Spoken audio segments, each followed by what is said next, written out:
1972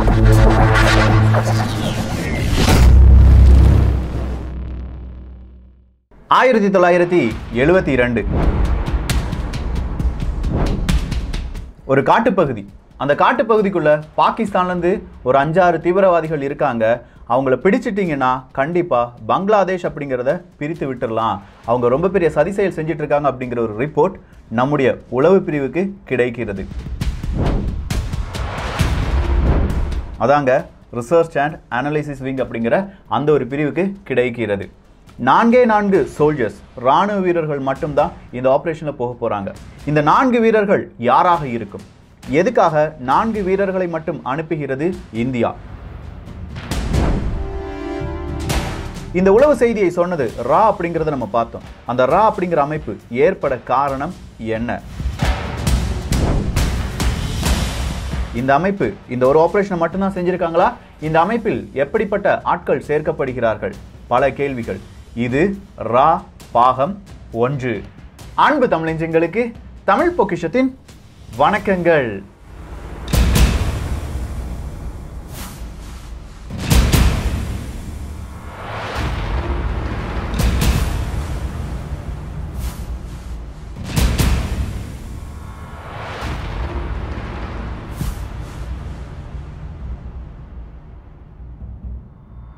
ரொம்ப நாளா நீங்க கேட்ட ஒரு பதிவு, ரா சீரிஸ் போடுங்க.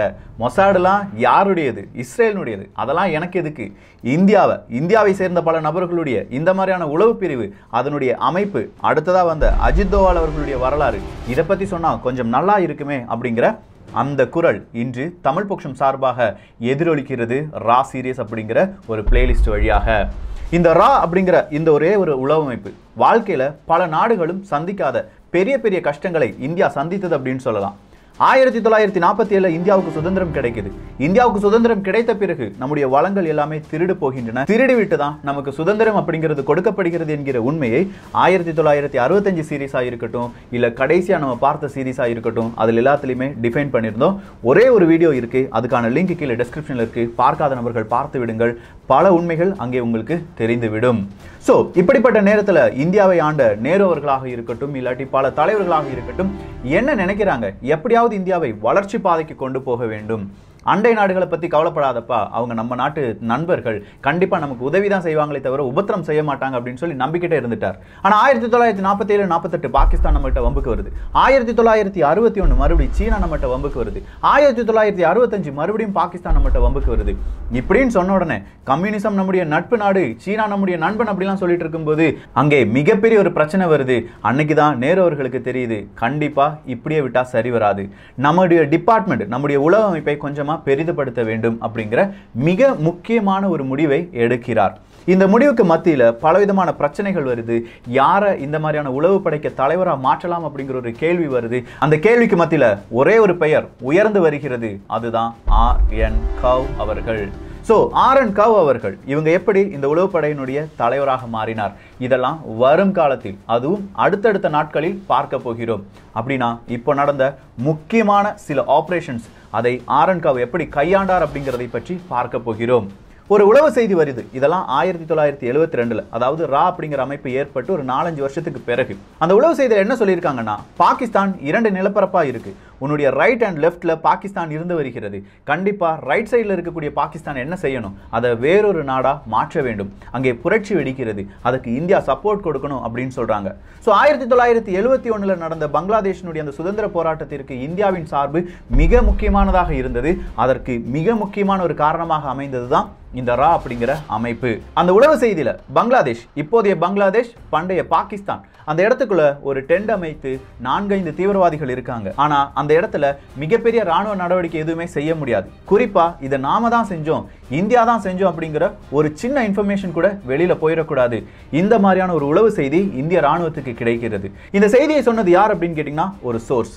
இங்கே source, field officer, assistant field officer, analyst officers இப்படின்னு சொல்லி பல நேரங்களிலும் ரா அமைப்பு அப்படிங்கிற பல மனிதர்கள் இருக்கிறார்கள். இதுல சோர்ஸ் அப்படின்னு சொல்லும்போது நமக்கு இன்ஃபர்மேஷன் எங்கிருந்து கிடைக்குதோ அதை நம்ம சோர்ஸ் அப்படின்னு சொல்லுவோம்.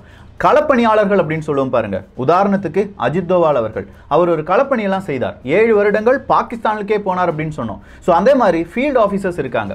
இந்த ஃபீல்ட் ஆஃபீஸர்ஸ்க்கு உதவுவதற்காக அசிஸ்டன்ட் ஃபீல்ட் ஆஃபீஸர்ஸ் அப்படிங்கிறவங்க இருக்காங்க. ஸோ இந்த ஃபீல்ட் ஆஃபீஸர்ஸ் கொஞ்சமாக சோர்ஸ்கிட்ட சில இன்ஃபர்மேஷனை பாஸ் பண்ணி அந்த சோர்ஸ் நமக்கு கொடுக்குற இன்ஃபர்மேஷனை அது சரியா தப்பா கணினி வழியாக சரிபார்க்க வேண்டிய அந்த டேட்டாவெல்லாம் சரிபார்க்கக்கூடிய நபர் தான் அனலிஸ்ட் ஆஃபீஸர்ஸ் அப்படின்னு சொல்லலாம். இந்த அனலிஸ்ட் ஆஃபீஸர்ஸ் அப்படின்னு சொல்லும்போதே அதுலேயே 3 பிரிவுகள் இருக்கு. Junior intelligence officer, assistant central intelligence officer, central intelligence officers அப்படின்னு சொல்லுவாங்க. ஸோ இந்த மாதிரி பல கட்டமைப்புடன் இயங்கி கொண்டிருக்கும் ஒரு பிரிவு தான் நம்முடைய உளவு பிரிவு ரா அப்படின்னு சொல்லலாம். இதுக்கு ஒரு இன்ஃபர்மேஷன் கிடைச்ச உடனே இதெல்லாம் சரி பார்க்குறாங்க ஆரன் காவ் அவர்கள். ஸோ ஆரன் காவ் அவர்கள் நேராக இந்திய ராணுவத்திற்கு ஒரே ஒரு செய்தி அனுப்புகிறாங்க. 4 வீரர்களை தேர்ந்தெடுங்கள், 4 பேரும் ஷூட்டிங்கில் பக்காவாக இருக்கணும், 4 பேரும் இந்திய ராணுவத்தை சார்ந்தவர்கள் அப்படின்னு சொல்லி எதுவுமே தெரியக்கூடாது, சொல்லப்போனால் புதிதாக இருக்கக்கூடிய நல்ல திறன்படைத்த வீரர்களை அனுப்புங்கள் அப்படிங்கிற ஒரு உத்தரவு மட்டும் இந்திய ராணுவத்துக்கு செல்கிறது. 4 வீரர்கள் தேர்ந்தெடுக்கப்படுகிறார்கள். நம்முடைய விமானம் கொஞ்சமாக அந்த பங்களாதேஷ்க்கு பக்கம் அப்படியே பறந்து செல்கிறது. நம்முடைய விமானம் நம்முடைய எல்லையில் ஒரு 10 கிலோமீட்டர் தூரமா நிற்கும் போதே ஒரே ஒரு செய்தி வருகிறது. அந்த 4 ராணுவ வீரர்களுக்கு செய்தி வருகிறது, நீங்க இப்போ உங்களுடைய வேலையை தொடங்கலாம். 4 நபர்களும் பாராசூட் வழியாக குதிக்கிறார்கள். கரெக்டா அந்த காட்டுப்பகுதிக்குள் வருகிறார்கள். இப்போ நைட்டு எல்லாமே நைட் விஷன் கேமரா போட்டிருக்காங்க. 1965 நமக்கு நிறைய பிரச்சனைகள் இருந்துச்சு. நமக்கு ஆயுதங்கள் தர மறுத்த அமெரிக்காவாக இருக்கட்டும், இல்லாட்டி பல நாடுகளாக இருக்கட்டும், இல்லை நம்ம ஆயுதங்கள் வாங்கின ரஷ்யாவாக இருக்கட்டும், இப்போ நமக்குள்ள ஒரு தைரியம் இருக்கு. ஏன்னா பல பீரங்கிகள், பலவிதமான அதிநவீன துப்பாக்கிகள், பலவிதமான அதிநவீன விமானங்கள் இதெல்லாம் தவிடுபொடி ஆக்கியது இந்திய ராணுவம். ஸோ இந்த 4 வீரர்களுக்கும் அதிநவீன ஆயுதங்கள் எல்லாமே கொடுக்கப்படுகிறது. நைட் விஷன் கேமரா போட்டுட்டு நடக்கிறாங்க. டென்ட் எங்க இருக்குன்னு பாக்குறாங்க. அந்த டென்ட்ல இருக்கிற ஒரே ஒரு தீவிரவாதியை கொன்றால் போதும், அவனுடைய புகைப்படமும் இந்த 4 வீரர்களுக்கும் பகிரப்பட்டிருந்தது. அவன் தான் ஒட்டுமொத்தமா அங்க இருக்கக்கூடிய தீவிரவாதிகளுக்கு தலைவனா இருக்கான். ஸோ 4 வீரர்கள் மெதுவா செல்லும் போது அந்த டென்ட்டை பார்த்துட்டாங்க. அந்த டென்ட் மட்டும் கிடையாது, தூரமா இன்னும் கொஞ்சம் டென்ட்டுகள் இருக்கு. ஸோ அந்த இடத்துல இருந்து வரக்கூடிய நபர் இல்லாட்டி இந்த டென்ட்ல தான் இவன் இருக்கானா, இந்த தீவிரவாதி இருக்கானா அப்படின்னு சொல்லி 4 பேரும் பார்த்து கொண்டிருக்கிறார்கள். 1 மணி நேரம் 2 மணி நேரம் யாருமே வெளியில வரல.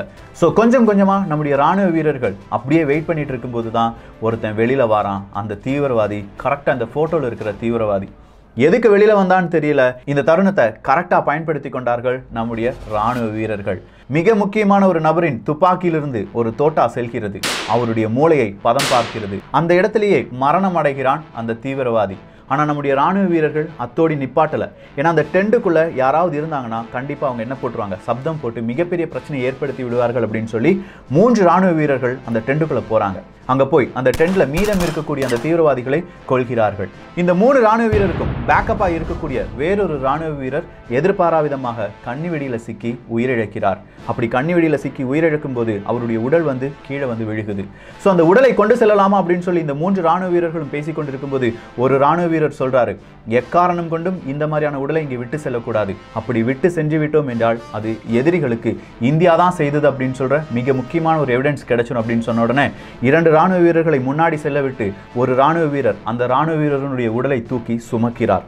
10 கிலோமீட்டர் ஓடணும். 10 கிலோமீட்டர் போனாதான் நம்முடைய பார்டர் வரும். அந்த இடத்துல தான் நம்முடைய ராணுவத்தை பாதுகாப்பதற்காக பல ராணுவ வீரர்கள் காத்து கொண்டிருக்கிறார்கள்.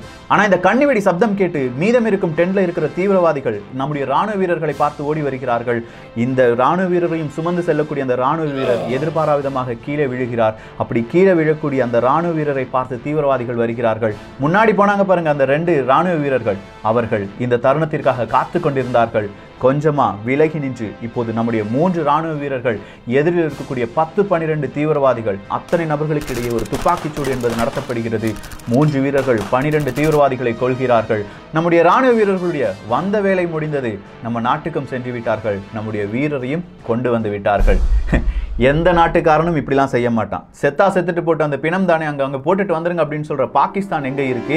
இல்லை, இவரை நம்ம கொண்டு போகணும். கொண்டு போகலன்னா பல பிரச்சனைகள் வரும். அதுவும் இல்லாம அவருக்கு கடைசி மரியாதை செலுத்த வேண்டும் அப்படின்னு சொன்ன நம்முடைய இந்திய ராணுவ வீரர்கள் எங்கே இருக்கிறார்கள்? இந்த பாரத மண்ணை மிதிக்காமல் இருப்பதற்காகத்தான் நாங்கள் செருப்பு போடுறோம் அப்படின்னு சொல்ற சில கயவர்களுக்கு இந்த மாதிரியான டாபிக் செருப்படியாக இருக்கட்டும். ஸோ இந்த மாதிரியான விஷயங்கள் எல்லாமே நம்முடைய ராணுவ வீரர்கள் செய்கிறார்கள் என்றால் நிச்சயமா அதுக்கு பின்னாடி உளவு அமைப்புகள் இருக்கின்றன. குறிப்பா ரா இருக்கு, அதுல நிறைய ஆபீசர்ஸ் இருக்காங்க. அதுல ஒரு நபர் தான் ஆரன் கவ் அப்படிங்கிறத பார்த்தோம். அடுத்ததா ஆரன் கவ் அவர்கள் இங்க எப்படி வந்தார், எதற்காக இந்த மாதிரியான ஒரு உளவு படை இந்தியாவுக்கு தேவைப்பட்டது இப்படின்னு சொல்லி பல கேள்விகள் இருக்கலாம். ஷார்ட்டா ஃபர்ஸ்ட் பார்ட்னால 4 விஷயம் சொல்லிடலாம். முதல் விஷயம், வளர்ச்சியை மட்டுமே பார்த்து கொண்டிருந்தால் போதாது, பிற நாடுகள் எப்படி வளர்கிறது அப்படிங்கிறதை நம்ம உளவு பார்க்க வேண்டியதாக இருக்கிறது அப்படிங்கிற ஒரு உண்மையை இந்தியா புரிந்து கொண்டது. நமக்கு உதவி செய்யும் நாடு, நம்முடைய நண்பன் அப்படின்னு சொல்லி நம்ம நம்பிக்கொண்டிருக்கும் நாடுகள் நம்மை வளர விடாமல் தடுத்து கொண்டிருக்கிறார்கள். அவங்களுடைய வலையில் விழுந்து விடக்கூடாது. அதனால அந்த நாட்டையே நம்ம என்ன செய்யணும், உளவு பார்க்க வேண்டும். அதற்காக இன்டெலிஜென்ஸ் பியூரோ ஐபி அப்படிங்கிறது மட்டும் போதாது, தனியாக ஒரு உளவமைப்பை ஏற்படுத்த வேண்டும் அப்படிங்கிறத இந்தியா புரிந்து கொண்டார்கள். மூன்றாவதாக, உள்நாட்டிலே இருக்கக்கூடிய பல மனிதர்கள் இங்கே பல பிரச்சனைகளை ஏற்படுத்துகிறார்கள். அவர்களை முதலில் களையறுக்க வேண்டும். அதற்கு நமக்கு வேறொரு உளவமைப்பு தேவைப்படுகிறது அப்படின்னு சொல்லி மூன்றாவது காரணம். நான்காவதாக, யுத்தம் யுத்தம் யுத்தம். எதிரிகள் யுத்தம் செய்யும் போது அவர்களை எதிர்த்து போரிட்டால் மட்டும் போதாது, யுத்தம் நடைபெறாமல் இருக்க வேண்டும் என்றால் அந்த யுத்தம் எப்போது தொடங்கும், அதை எப்படி முடித்து வைக்கலாம் அப்படிங்கிறத முன்கூட்டியே நமக்கு தெரிய வேண்டும். ஸோ யுத்தம் இல்லாட்டி அதை சம்பந்தமான உளவு அமைப்பு, இதுக்கு தனியாக ஒரு உளவு அமைப்பு தேவைப்படுகிறது அப்படின்னு சொல்லி இந்த 4 காரணங்களுக்காகத்தான் இந்தியாவினுடைய உளவு அமைப்பு ரா அப்படிங்கிறது ஏற்படுத்தப்படுகிறது. இதை ஏற்படுத்தியவர் இந்திரா காந்தி அவர்கள். இந்திரா காந்தி அவர்களுக்கு மிகப்பெரிய ஒரு சல்யூட் கொடுக்கணும். அதை அடுத்த பதிவில் பார்த்துடலாம். இந்த பதிவு எப்படி இருந்தது, நான் சொன்ன சில விஷயங்கள் சொன்னேன் பார்த்தீங்களா, ஃபீல்டு ஆஃபீஸராக இருக்கட்டும், அசிஸ்டன்ட் ஃபீல்டு ஆஃபீஸராக இருக்கட்டும், இல்லாட்டி அனலிஸ்ட் ஆஃபீஸராக இருக்கட்டும், இவங்களெல்லாம் இந்திய அரசாங்கம் எப்படி தேர்ந்தெடுக்கிறது அப்படிங்கிற சில சூட்சமமான விஷயங்களையும் வரும் காலங்களில் பார்க்க போகிறோம். நாமும் என்ன செய்யலாம், ரா அப்படிங்கிற உளவமைப்பில் வேலை பார்க்கலாம். இந்த ஒரு காணொளி பற்றிய உங்களுடைய கருத்துக்கள், முதல் பாகம் எப்படி இருந்தது அப்படிங்கிற உங்களுடைய கருத்துக்கள் இங்கே வரவேற்கப்படுகின்றன. எல்லோரும் தமிழ் பக்ஷத்தில் இணைந்திருங்கள். தமிழ் பக்ஷம் சேனலை சப்ஸ்கிரைப் செய்யாத தோழர்கள் தோழிகள் தயவுசெய்து சப்ஸ்கிரைப் பண்ணிக்கோங்க. நல்லதை பகிர்ந்து நல்ல சமுதாயத்தை உருவாக்குவோம். நன்றி, வணக்கம், ஜெய் ஹிந்த்.